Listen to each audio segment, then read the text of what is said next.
말씀 누가복음 2장 41절에서 49절까지의 말씀입니다. 저와 한 절씩 교독하겠습니다. 이는 하나님의 말씀입니다. 그의 부모가 해마다 유월절이 되면 예루살렘으로 가더니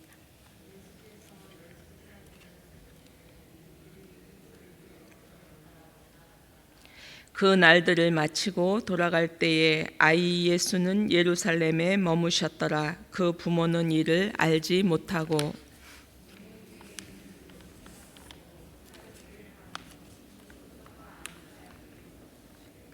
만나지 못함에 찾으면서 예루살렘에 돌아갔더니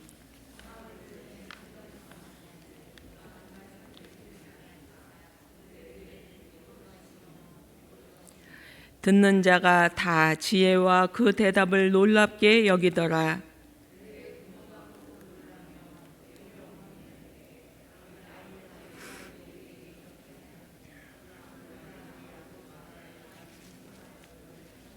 함께합니다. 예수께서 이르시되 어찌하여 나를 찾으셨나이까? 내가 내 아버지 집에 있어야 될 줄을 알지 못하셨나이까? 하시니 아멘. 20년이 지났어도 제가 신방한 가정 중에 한 집사님이 기억이 납니다. 종로 5가 성곽 밑에 가정이었습니다. 제가 문안 드렸을 때 그 집사님이 이렇게 말씀하셨어요. 목사님, 우리 집이 너무나 작지요. 우리 집이 너무나 좁아요. 그런데 저는 50년 동안 이 집을 떠날 수가 없었습니다. 이렇게 말씀하시면서 작은 흑백 사진을 보여주셨습니다. 6.25 전쟁 때 집을 떠나 돌아오지 않는 그 아들의 사진입니다. 이 아들이 돌아올까 봐 나는 이 집을 떠날 수 없었습니다. 말씀하시면서 정신을 다 놓았을 때 이웃에 사신 한 집사님이 교회로 인도하셨답니다. 그러면서 평생 예수를 믿게 되었고 마지막에 이렇게 고백하셨어요. 나는 예수님 없었으면 벌써 이 세상 없었습니다. 나는 평생 예수님을 붙들고 살았습니다. 예수님이 나에게 살 수 있는 소망을 주셨습니다. 그 집사님은 평생 예수님을 놓지 않고 사셨던 분이었습니다. 오늘 우리가 만난 말씀 속에 이런 질문을 주시는 말씀으로 받기를 원합니다. 오늘도 지금도 내 곁에 계시는 예수님을 지극히 사랑하고 있는가? 그리고 주님을 붙잡고 있는가? 물으시는 말씀으로 오늘 말씀을 시작하기를 원합니다. 예수께서 12살 되셨을 때 부모님과 함께 예루살렘 성전에 오르십니다. 12살은 율법의 아들이라는 이름을 갖게 되는 그 시대였습니다. 율법의 아들이 되면 모세오경, 율법의 내용들을 잘 준수해야 되고 또 성인이 되었다는 그 의미로 이제 너 삶의 책임을 져야 된다라는 이 준엄한 이름을 갖게 되는 것입니다. 그리고 율법의 아들이 되면 예루살렘 성전으로 올라가서 이 절기 예배에 참여하게 되는 기회를 갖게 됩니다. 그래서 12살이 지난 예수님이 마리아와 요셉과 함께 예루살렘 성전에 유월절 예배를 지키기 위하여 많은 사람들과 함께 오르게 되었습니다. 유월절 절기의 일정은 7일 동안 계속되었고 사람들은 이제 마치게 되자 짐을 챙겨서 다시 고향으로 향하게 되었습니다. 예수님의 가족도 귀향길에 올랐습니다. 오늘 만난 말씀 43절, 44절 말씀입니다. 그 날들을 마치고 돌아갈 때에 아이 예수는 예루살렘에 머무셨더라. 그 부모는 이를 알지 못하고 동행 중에 있는 줄로 생각하고 하룻길을 간 후 친족과 아는 자 중에 찾았더라. 예루살렘 성전을 떠나온 지 하루가 지난 후에 요셉과 마리아는 아들 예수가 보이지 않는 것을 알게 되었습니다. 지금 우리가 사는 시대에서는 이해하기 어려운 내용이겠지만 아마도 그 당시에는 친족들과 이웃들과 함께 올라가고 내려가면서 함께 아이들끼리 어른들끼리 갔기 때문에 이 마리아와 요셉은 아들 예수님도 그 무리들 속에 있는 줄 아셨을 것입니다. 그런데 하루가 지난 시간에 예수님을 찾으니 보이지 않습니다. 그래서 곁에 가던 친척들 속에 찾으니 안 계십니다. 그래서 아는 사람들, 이웃들을 또 찾아 나서니 그곳에도 예수님이 보이지 않습니다. 그제서야 안 되겠다고, 다시 돌아가야겠다고 발걸음을 돌려 예루살렘으로 향하여 찾으며 올라갑니다. 자녀를 잃어버렸던 분들은 이 어떤 마음이었을지 짐작이 가실 거예요. 저도 30년이 지났어도 이 큰딸 아이를 종로가 전철역에서 한 20여 분 잃어버렸던 기억이 있어요. 정신이 하나도 없었거든요. 마리아와 요셉의 마음을 이해할 수 있을 것입니다. 45절, 46절 말씀합니다. 만나지 못하매 찾으면서 예루살렘에 돌아갔더니 사흘 후에 성전에서 만났다. 사흘이나 마리아와 요셉이 얼마나 가슴 졸이며 아들 예수님을 찾았을까요? 그러다가 드디어 사흘 만에 예루살렘 성전에서 아들을 만났습니다. 이 아침 우리에게 주시는 여기까지의 말씀 통해서 메시지를 발견하기를 원합니다. 저와 우리 성도들의 신앙의 현주소에 대해서 묻고 있는 메시지입니다. 지금 내 곁에 예수님이 분명히 계신가에 대한 물음입니다. 혹시 내 상태는 예수님을 잃어버렸는데 나는 예수님을 믿고 있어요. 착각하고 있지는 않는가 묻는 것입니다. 혹시 나는 지금 예수님을 잃어버렸는데 오랜 세월 나는 교회에서 예배했고 나는 성도들과 교제했어요 라고 말하면서 예수님과 저는 계속 교제를 가지고 있어요 라고 말하고 있지는 않는가 묻는 것입니다. 오늘 말씀은 우리의 신앙생활의 여정 속에서도 예수님의 실종을 얼마든지 경험할 수 있다는 덜컥하는 마음을 갖게 하시는 메시지를 주십니다. 알게 모르게 외면한 예수님에 대한 방심이 예수님을 잃게 할 수 있습니다. 예수님은 늘 계실 것이라는, 내 곁에 계실 것이라는 어쩌면 나의 착각이 나도 모르게 예수님을 잃게 할 수 있다는 것입니다. 오늘 말씀은 하룻길을 간 후에야 예수님이 곁에 없다는 것을 발견한 마리아와 요셉처럼 어느 날 뒤돌아보니, 어느 날 곁을 보니 주님이 내 곁에 계시지 않는 것을 발견하고 예수님을 찾아 헤맬 때가 분명히 있음을 우리에게 알려주십니다. 그리고 그때가, 그 시간이 바로 예수님을 다시 찾기 위해서 간절한 심정으로 무릎 꿇고 기도해야 할 때임을 알려주시는 때입니다. 불안과 초조 속에 이곳저곳을 찾고 사흘길이나 헤매던 마리아와 요셉이 사흘 만에 드디어 예루살렘 성전에 도착했고 그곳에서 아들 예수를 만나게 됩니다. 그런데 너무나 놀라운 광경을 보여주십니다. 나이 어린 예수님이 성전에서 나이 많은 선생들, 랍비들 중에 앉아서 아주 편안하게 묻기도 하고 대답하고 있는 모습을 보게 된 것입니다. 마리아는 그제서야 안심하면서 그동안 우리가 얼마나 열심히, 얼마나 근심하며 예수를 찾았는가라고 이야기했을 때 예수님은 이상한 대답을 들려주십니다. 오늘 말씀 49절 말씀입니다. 어찌하여 나를 찾으셨습니까? 내가 내 아버지 집에 있어야 할 줄 알지 못하셨습니까? 내 아버지의 집에 내가 있는 것이 전혀 이상하지 않다는 말씀입니다. 마리아와 요셉이 그렇게 찾다가 돌아간 예수를 찾은 곳, 그곳은 하나님께 예배하던 처음 장소 예루살렘 성전이었습니다. 그곳이 아버지의 집이었습니다.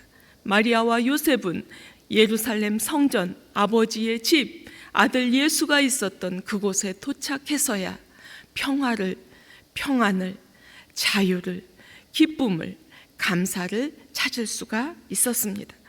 예수님은 훗날 성인이 되어 십자가를 지셨습니다. 그리고 부활의 기적을 만나게 하셨습니다. 그리고 주님은 호련히 승천하셨습니다.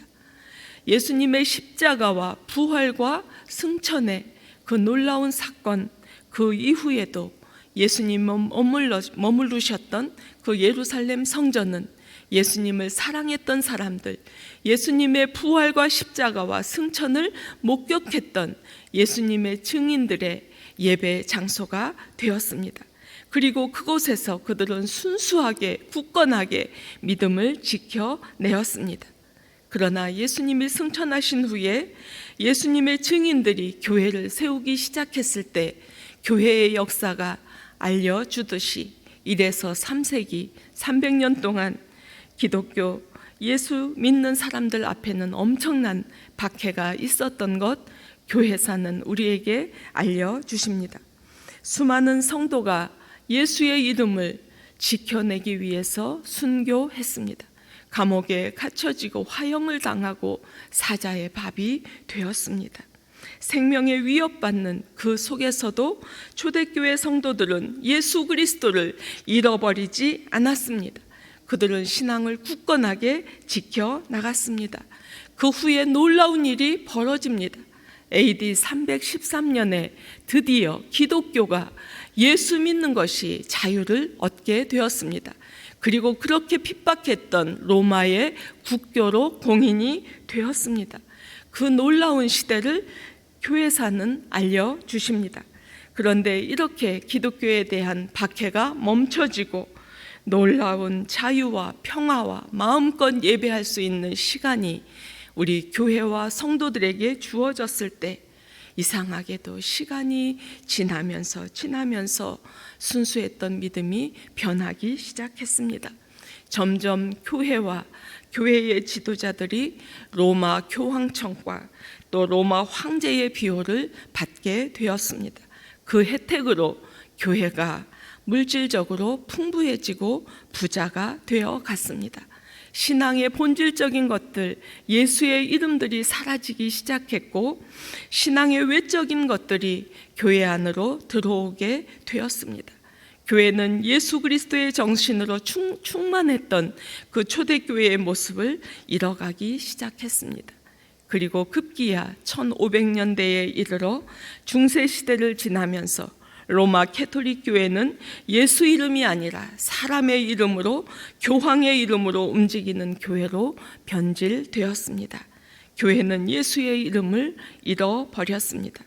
교황권의 이 전성기였던 시절에 그때의 교황 이노센트 3세가 어느 날 꼬리에 꼬리를 물고 교황청 창고로 곡물을 싣고 들어오는 수레를 보면서 신학자 아퀴나스에게 이렇게 말했습니다. 보라고, 우리에게 은과 금이 없다는 말은 이제 사라졌다. 저 싣고 오고 가는 저 많은 물질들을 보아라. 교회는 부자가 되었다. 그때 신학자 아퀴나스가 이렇게 말했습니다. 은과 금이 없다는 말이 사라진 것처럼 나사렛 예수의 이름으로 일어나 걸으라, 이 말도 사라졌습니다. 예수 그리스도를 통한 기적의 은혜들, 부활의 감격, 예수 그리스도를 통한 십자가의 구원의 능력 다 잃어버리게 되었다는 말입니다.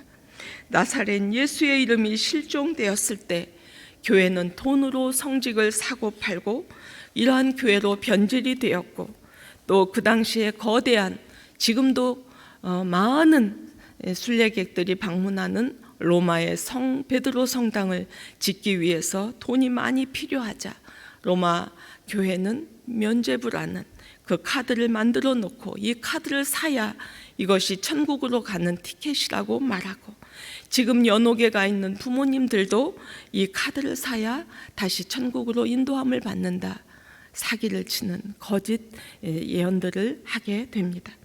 이 테첼이라는 주교는 이 면죄부를 파는 그 헌금함에 이런 동전이 떨어지는 쨍그랑 이 소리가 천국으로 인도되는 소리라고 성도들을 속이면서 면죄부를 사게 하였습니다. 성도들은 구원을 돈으로 사고 파는 상황에 들어가게 되었습니다.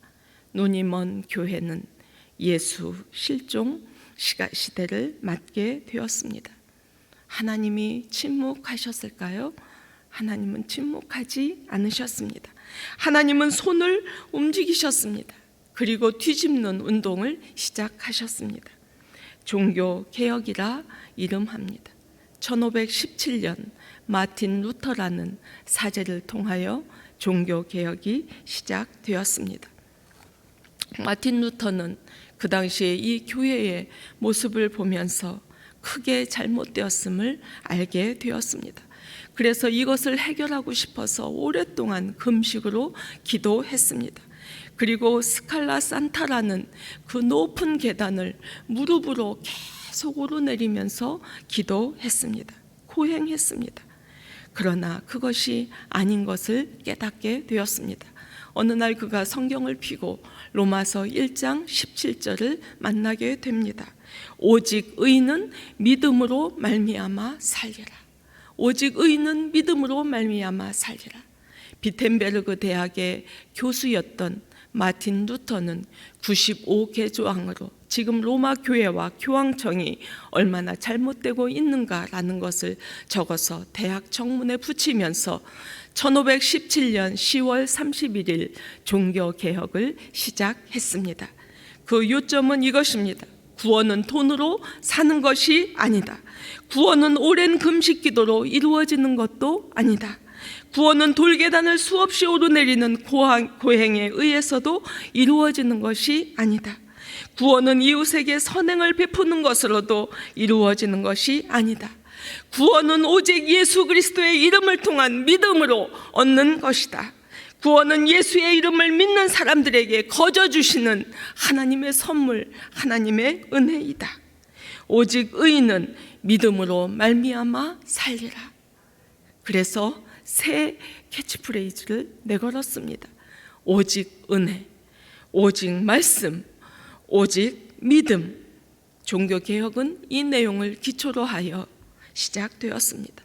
어두운 그림자로 가득했던 이 로마 중세교회를 다시 예수 그리스도의 이름을 되찾는 살아있는 교회로, 새로운 생명으로 회복되는 교회로 세우기 위한 시작의 운동이었습니다. 초대교회 성도들이 예수 그리스도의 이름으로 예배했던 예루살렘 성전으로 다시 돌아가는 초대교회 운동이었습니다. 이 마틴 루터로부터 시작된 이 종교개혁 운동은 토마스 윈처라는 신학자를 통해서 이어졌고 멀리 퍼져나가기 시작했습니다. 그래서 스위스의 쯔빙글리라는 신학자, 그리고 우리 장로교회 창시자 이 프랑스의 요한 칼빈에 이어서 이 불길이 치솟기 시작했습니다. 이때 이 땅의 초대교회 정신으로 돌아간 개혁교회, 개신교회가 시작되게 되었습니다. 우리는 지금 개신교회 성도들입니다. 개신교인, 프로테스탄트라고 말합니다. 저항하는 사람들입니다. 악한 것에 저항하는 사람들, 부조리한 것에 저항하는 사람들, 예수의 이름이 없는 것에 저항하는 사람들, 실종되었던 예수 이름을 다시 찾은 사람들이 개신교인들, 프로테스탄트입니다. 2022년 10월 29일 예배하는 우리 한 사람 한 사람은 개신교회인들입니다. 오늘은 505년 전 10월 31일에 일어났던 종교개혁을 이틀 앞둔 기억하는 날입니다. 오늘 예배하는 이 시대에 우리 교회사는 지금 우리에게로 옮겨졌습니다. 2000년의 교회의 역사를 보면 나라들이 또 공산주의자들이 세상 권세자들이 예수 이름을 지우기 위하여 말살하기 위하여 엄청난 노력들을 했습니다. 그러나 하나님은 시대마다 개혁자들을 세웠고 교회를 지키셨습니다. 저는 지금도 어려움을 당하고 있는 예수를 입 밖에 잘 드러낼 수 없는 나라들에 가서 제가 예배하고 강의했던, 지금도 그러한 나라들이 있는 곳에 방문했던 기억들이 있습니다.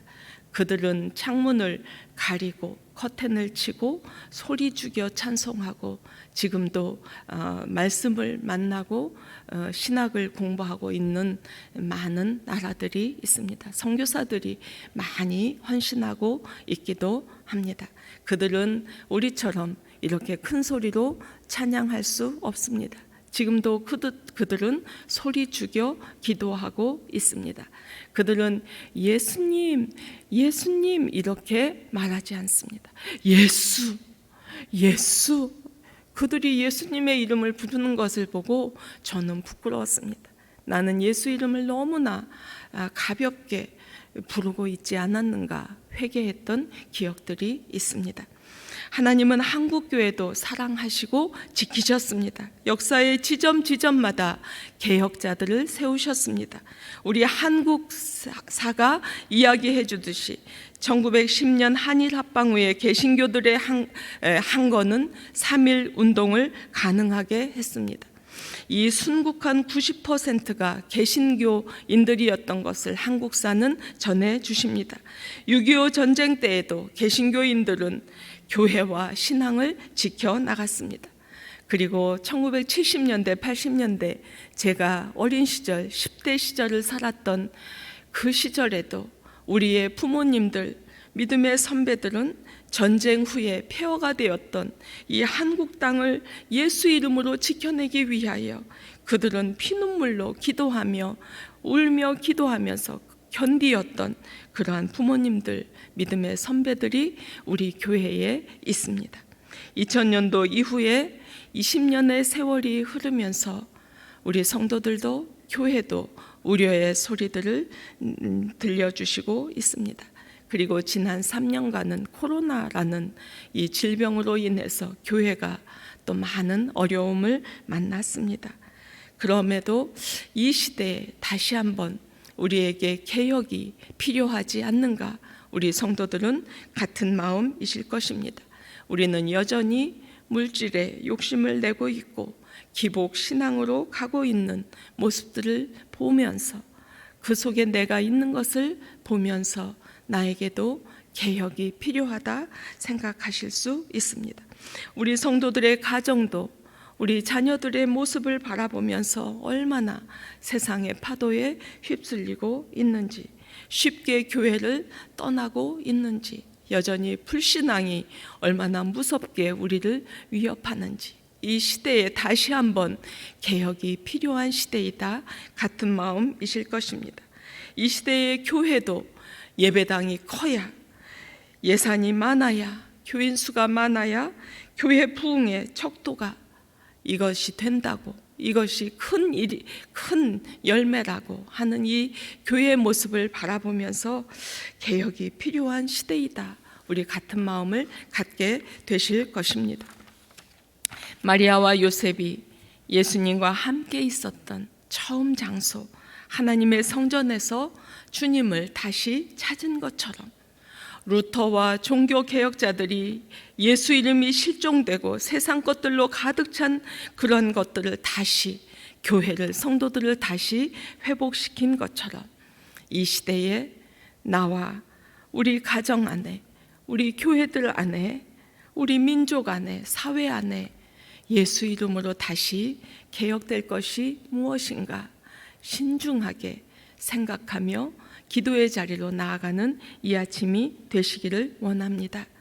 마리아와 요셉처럼 다시 거슬러 주님을 찾아 만난 그곳, 그 자리로 돌아가도록, 처음 예수님을 만나 구원의 기쁨으로 감사가 넘쳤던, 눈물 흘렸던 그곳으로 다시 돌아가도록, 다시 말씀으로 돌아가도록, 다시 은혜 주셨던 그 자리로 돌아가서 예수 그리스도를 다시 만나야 주님의 능력을, 주님의 기적을, 주님의 부활을, 주님의 다시 오심을 우리는 다시 재무장할 수 있기 때문입니다.